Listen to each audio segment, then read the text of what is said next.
Yeah. నా పేరు రవికుమార్ అండి. నేను ఎఫ్టీసీసీఐ ప్రెసిడెంట్ అండి. ఎఫ్టీసీసీఐ మీకు తెలిసిందే, federation of Telangana chamber of commerce and industry. ఈ 108-year-old ఆర్గనైజేషన్. సో నాకు చాలా సంతోషం అనిపించింది. ఈ వాల్మార్ట్ ఎక్స్పోకి ఎప్పుడైతే మిదా స్టాచ్యూ వాళ్ళని పిలిచారు, అండ్ ఇది చూస్తుంటే ఎంత బాగుందంటే, మనమంతా ఎంతసేపటికి ఈ మధ్య గవర్నమెంట్ కానీ సెంట్రల్ గవర్నమెంట్ కానీ ఏం చెప్తుంటారంటే మేక్ ఇన్ ఇండియా చేయాలి, ఫిక్స్డ్ భారత్ చాలా లాభం రావాలి, మన ఇండియా నుంచి ఎక్స్పోర్ట్ చేయాలి, ఇంపోర్ట్ని తగ్గించుకోవాలని చాలా చెప్తుంటారు. ఇలాంటి ఎగ్జిబిషన్ పెడితే చాలా ఇంపార్టెంట్. ఎందుకంటే ఇక్కడ ప్రతి స్టాల్ నేను విజిట్ చేశాను. ప్రతి స్టాల్లో ఎక్విప్మెంట్ ఎంత బాగుందంటే ఇంటర్నేషనల్ స్టాండర్డ్స్కి ఉన్నాయన్నమాట ఎక్విప్మెంట్.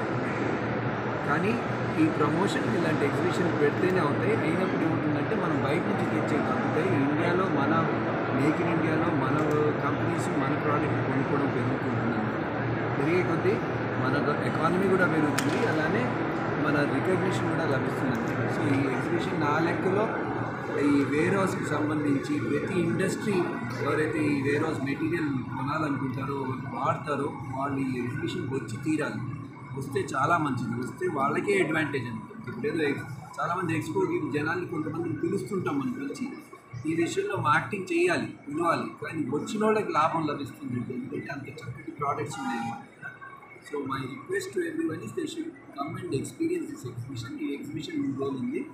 వన్స్ అగైన్ ఈ మిదాస్ టచ్ వాళ్ళు ఎవరైతే ఆర్గనైజ్ చేశారో వాళ్ళు చాలా మంచి పని చేస్తున్నారు. I wish them good luck in life. Thank you.